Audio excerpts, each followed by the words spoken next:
जय हिंद जय भारत दोस्तों, न्यूज़ ऑल एरिया में आपका स्वागत है। मैं मिथिलेश यादव। देखिए अभी मैं डेहरी में उपस्थित हूं और हमारे साथ हैं doctor Suryabhan Yadav. Doctor Suryabhan Yadav ji, election का आज दिन है, तो हमें आप बताइए कि रुझान क्या है। धन्यवाद। सबसे पहले तो लोकतंत्र के इस महापर्व में मैं जनता से अपील करना चाहूँगा, जैसे उत्सव मनाते हैं होली दीपावली, वैसे आज बढ़ चढ़ करके हिस्सा लीजिए, क्योंकि एक लोकतंत्र का पर्व है। इससे जो देश में एक अस्थायी सरकार बनेगी और देश का कल्याण होगा। इसलिए मैं सबसे अपील करता हूं कि आज 25 तारीख को सारे लोग घर से निकलकर धूप का सीना चीरते हुए मतदान करें और जिससे अपने अपने अधिकार की रक्षा करें और जाके एक नई सरकार की स्थापना करें। आपने कहा कि लोकतंत्र की स्थापना करना है, तो लोकतंत्र कितना परसेंट खतरे में है, कितना परसेंट स्वतंत्र है, आप बता सकते हैं? मैं इसीलिए तो कहा कि लोकतंत्र की स्थापना करें। इस समय की जो सरकार चल रही है, लोगों के आम जनमानस के जबान पे आ गई है कि तानाशाही की सरकार है। इसलिए मैंने कहा कि लोकतंत्र की स्थापना करें। आप देखिए, हर तरफ जो है किसान अगर अपने अधिकार के लिए दिल्ली पहुंचना चाहता है तो उसे कैसे रोकते हैं? कील गाड़ दे रहे हैं, इतनी बड़ी बड़ी कील आपको सड़क पर गाड़ी हुई मिलेगी उनको रोकने के लिए। भाई ये भारत देश है, लोकतंत्र है ये। हम अपनी बात रखने के लिए हम स्वच्छंद हैं, हम कहीं जाके बैठ सकते हैं। अगर उन किसानों की मानसिकता ये थी कहीं तोड़ फोड़ करें, आगजनी करें, तो आप रोकिए। वो अपने अधिकार के लिए अगर दिल्ली आना चाह रहे हैं तो आप इस तरह से रोकेंगे, इसका मतलब ये तानाशाही है।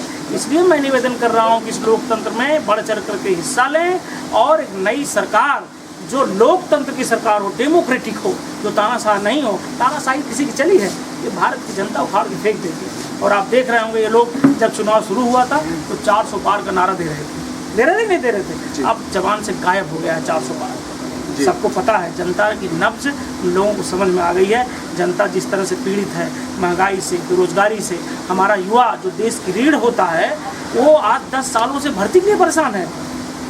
हर पेपर लीक हो जा रहा है। कितनी आकांक्षाएं होती हैं, जैसे आदमी के जीवन में नौकरी इतना महत्वपूर्ण वो है कि रोजगार मिलता है, अपने परिवार की जीविका का साधन बनाता है। वो पेपर देने जा रहा है, शाम को आ रहा है घर पे तो पता लगा लीक हो गया। कितना कुठाराघात हो रहा है। अग्निवीर जैसी योजना आप देखते हैं, हमारा पूर्वांचल तो गाजीपुर और जौनपुर, आजमगढ़, यहाँ के देश के यहाँ युवा जो है वो देश में सेवा कर रहे हैं, फौज में जाके। उनके इच्छाओं पे आपने पानी फेर दिया अग्निवीर जैसी योजना लाके। आप बताइए, 4 साल किसी को वर्दी पहना दीजिए, ठीक, और उसे ऐसा एहसास हो कि मैं देश का सेवक हूँ, फौजी हूँ। 4 साल बाद उसे घर बैठा दीजिए, उसके मन में क्या रहेगा? और इसका एक डिमेरिट होगा कि 4 साल बाद जिसके अंदर आपने सिखा पढ़ा के और सब जो है उसके अंदर देश का उत्साह भर के, जोश खरोश भर के आप उसे निकाल देंगे, उसकी एनर्जी कहाँ जाएगी? वो गलत दिशा में जाएगी। और अभी तक ये प्रावधान था कि 15 साल 20 साल बाद फौजी रिटायर होकर आता था, दूसरी जगह सेवा देता था, नायब तहसीलदार, बैंक में, कहाँ जाता था। इन 4 साल में आपने कौन सा प्रावधान दिया है? वो तो अपना जाके वहाँ सब कुछ सर्वस्व खो के आएगा। तो ये सब योजनाएं एकदम फेल होंगी। मैं तो ये कहूँगा कि सारे लोग, अपील कर रहा हूँ कि जाके बढ़िया से मतदान करिए, सरकार बदलिए, इसी अग्निवीर योजनाओं को अस्थायी में ले आइए, अस्थायित्व ले आइए, तब जाके देश का उत्थान होगा। अच्छा, सपा की सरकार थी, योगी जी दूसरी बार सरकार में आए हैं, तो आपने रिसर्च किया कि किन कमियों के कारण जो है योगी को लोगों ने चुना, या हम कह सकते हैं कि कई सीटों पर तो बेईमानी भी हुई है, ये खुल के हम स्वीकार करते हैं। क्योंकि 2000-5000 जैसे वोटों पे हमने सुना कि फला पार्टी के लोग जीत रहे थे और बाद में फला पार्टी को जिता दिया गया, जनरेटर बंद कर दिया गया, लोगों को लाठी से पीट के भगाया गया, लोकतंत्र की हत्या की गई।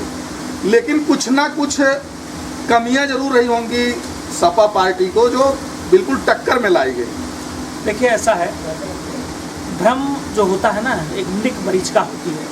हमारे राष्ट्रीय अध्यक्ष जी जो युवा दिलों की धड़कन है और विकास पुरुष हैं, उनका काम बोलता है। पूरे उत्तर प्रदेश में चाहे भर्ती देख लीजिए, चाहे सड़कों का निर्माण देख लीजिए, एक्सप्रेसवे देख लीजिए, सारी योजनाएं देख लीजिए, गरीबों का आवास देख लीजिए, हर तरफ विकास की योजनाएं चल रही थी। लेकिन एक मनुष्य की प्रवृत्ति होती है कि जितना मिलता है उसको लगता कम है। तो सरकार के एक एंटी इनकम्बेंसी और दूसरे भाजपा नफरत का माहौल बनाई, धर्म को बीच में लाई। मैं मानता हूँ कि धर्म हर व्यक्ति के लिए आवश्यक है, लेकिन हर व्यक्ति का अपना अपना धर्म है। जी बिल्कुल, हर व्यक्ति विशेष का अपना धर्म है। धर्म की सांप्रदायिकता को जो ये लोग बीच में लाए और आपस में जो इन्होंने मनमुटाव पैदा किया, तो लोगों को ये लगा थोड़ा 5 साल सरकार चली थी तो एंटी इनकम्बेंसी में ये हुआ कि चलो भाई हम ये इनका भी देख लेते हैं, हो सकता है कुछ अच्छा करें, और होना भी चाहिए। इसीलिए बाबा साहब ने 5 साल में चुनाव का प्रावधान रखा है कि आपको अगर ना अच्छा लगे तो बदल दीजिए। तो जनता को लगा कि भाई ठीक है, इतना विकास अगर अखिलेश जी कर रहे हैं और ये भी आ रहे हैं तो हो सकता है लाइए कुछ और विकास हो। लेकिन जनता 5 सालों में समझ गई, त्राह त्राह कर गई। बेरोजगारी या पेपर उत्तर प्रदेश में आप देख रहे हैं एक को भर्ती सफल हुई है। और जिस तरह से हमारे देश के युवा नौनिहाल समझदार और टीचर के लोग 69,000 भर्ती वाले 3 साल से लगातार अनशन पे बैठे थे, क्या सरकार का ये दायित्व होता है कि उनको समाधान करने के बजाय उनको पानी के फुहार से उनको भेजे और लाठी मार के भगाए? तानाशाही सरकार। अभी मैं एक रैली में देख रहा था, एक पोस्टर लेके आदमी खड़ा हो गया। बाबा जी ने कहा, अरे अगर ये पोस्टर लिया रहेगा तो जीवन भर बेरोजगार रहेगा। ये चरित्र होना चाहिए उत्तर प्रदेश के मुख्यमंत्री का। उन्हें तो ये कहना चाहिए कि बेटा अगर हमारी कुछ फेल्योर है, मैं स्वीकारता हूँ इस बात को, लेकिन तुम लोग धैर्य रखो, मैं भर्ती फिर से कराऊंगा। ये होना चाहिए। आप भरे मन से वहाँ ललकार रहे हैं इस तरह से, ये सब इनके चरित्र में है, तानाशाही इनके चरित्र में है।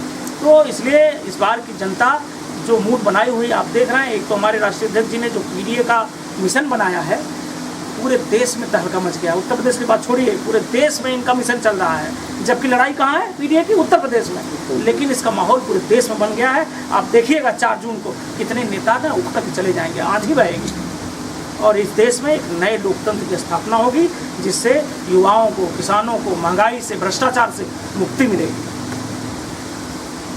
अभी 6वें चरण का चुनाव है और 1-2 दिन पहले जो लोग जागे हैं, जैसे फॉरवर्ड की बात की जाए, जो लोग संकेत दे रहे हैं कि हम सपा को ज्वाइन कर रहे हैं 2 दिन पहले, उनका ये राजनीतिक गेम है या सही में उस सपा को स्वीकार कर पा रहे हैं?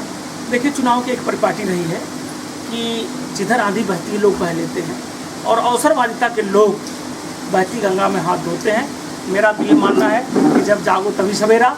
अगर आप देश के लिए जाग रहे हैं तो भी स्वागत है, अगर आप अपनी भलाई के लिए जाग रहे हैं तो भी स्वागत है। आप बहती गंगा में हाथ धोइए, और इस लोकतंत्र के पर्व में नई सरकार की स्थापना के लिए आपका सहयोग बहुत आवश्यक है। हमारे राष्ट्रीय अध्यक्ष जी जौनपुर के मंच से उन्होंने बोला कि सबका स्वागत है, जो इस देश में इस भ्रष्टाचारी सरकार को, इस तानाशाही की सरकार को, जो इलेक्टोरल बॉन्ड के माध्यम से जो कोवैक्सीन लगी, कोरोना के नाम पे 140 करोड़ लोगों पर गलत वैक्सीन का आरोप किया, सबके डलवा दिया गया। पुलिस वालों से कहा कि नहीं वैक्सीन लगाओगे तनख्वाह नहीं मिलेगी, टीचरों को बोला कि नहीं वैक्सीन लगाओ, तो कितने लोगों ने उस वैक्सीन लगने के बाद जान से हाथ धो दिया। और राष्ट्रीय अध्यक्ष जी ने हमारे तब भी कहा था कि ये वैक्सीन नहीं छलावा है, तब लोगों ने उनका मजाक उड़ाया था। आज जब ब्रिटेन की कोर्ट ने इस बात को एक्सेप्ट किया कि हाँ, इस एस्ट्राजेनेका से मतलब कार्डियक अटैक की संभावना बढ़ी है, आज वही लोग कह रहे हैं, इनके दूरदर्शी विचारधारा को सराहना कर रहे हैं कि अखिलेश यादव ने सही कहा था। तो बहुत सारे लोग हैं, लेकिन अब जनता सब जान गई है, चाहे वो जो आप कह रहे हैं कि बहुत फॉरवर्ड के लोग। मैं तो ये कहूँगा कि जो अच्छे लोग हैं, जो नफरत की विचारधारा से अलग है, जो गंगा जमुना तहजीब में जीते हैं, जो भारतीय संस्कृति की परंपरा में जीते हैं, वो कभी नहीं सोचते कि यहाँ नफरत का बीज बोया जाए। वो तो प्रेम की एक भाव से सब आएंगे, उनको लग रहा है कि पीडीए सरकार बननी चाहिए, इसलिए उनका भी स्वागत है, और वो उनका स्वाभिमान जगह होगा। आ रहे हैं तो तहे दिल से उनका स्वागत है। देखिए, राजनीति की कड़ियों में जब हम देखते हैं तो राष्ट्रीय अध्यक्ष जी क्या कहते हैं, हमारे जो एमपी एमएलए के कैंडिडेट तय किए जाते हैं पार्टी की तरफ से, उनकी क्या विचारधारा है, लेकिन हम ज़मीनी हकीकत पर जब वोटरों से मिलते हैं, जिसमें पिछड़ी जाति में यादवों को छोड़कर अन्य जो हैं, जब हम उनसे बात करते हैं तो उनका एक ही पीड़ा रहती है कि भैया अखिलेश जी मुख्यमंत्री बनते हैं तो यहाँ के छोटे नेता प्रधानमंत्री बन जाते हैं। इसके लिए क्या कहना है? देखिए, इस बात पे कहीं कहीं अगर इस बात की पीड़ा है तो इस पर अंकुश तो लगाना होगा। लेकिन अब जैसे उनको भी ये लगा 5 सालों में कि यादव जो भाजपा अपने मिशन में कामयाब हुई थी, यही बात देकर कि यादव जब सरकार बनती है तो आपको प्रताड़ित करता है, आपके आरक्षण का हक ले लेता है। लेकिन अब उन्हें समझ आ गया कि किस तरह से आरक्षण पे चोट किया जा रहा है, किस तरह से उनको बरगला के उन्हीं के अधिकारों का हनन किया जा रहा है। केवल आपस में लड़ाई करके यादव आपको प्रभावित करेगा, इसलिए वो उनको भ्रम में डाले हुए थे। 10 सालों में वो समझ गए कि मेरा बेटा जहाँ था वहीं रह गया, कोई भर्ती नहीं हुई, महंगाई से हम भी पीड़ित हैं, भ्रष्टाचार से हम भी पीड़ित हैं, महंगाई की मार झेल रहे हैं, किसान MSP की लड़ाई लड़ रहा है, तो आदमी को कितने दिन तक, एक मृग मरीचिका का नाम आपने सुना होगा कि हिरन जो है जब गर्मी में देखता है ना कहीं पेड़ की छाया से, तो उसे लगता है वहाँ पानी है, भागता है वहाँ पे, फिर देखता है वहाँ कुछ नहीं है। ऐसे ही भाजपा ने अदर बैकवर्ड कास्ट को सबको टहलाया। अब उन्हें उस ज्ञान हो गया है उनको कि ये मृग मरीचिका की तरह हमको टहला रहे थे। अब वो सब लोग एक सुर से PDA के तहत राष्ट्रीय अध्यक्ष जी के नेतृत्व में उनके हाथों को मजबूत करते हुए इंडिया अलायंस की सरकार बनाने में बढ़ चढ़ करके हिस्सा ले रहे हैं, जिसका रिजल्ट 4 तारीख को आपके सामने आएगा।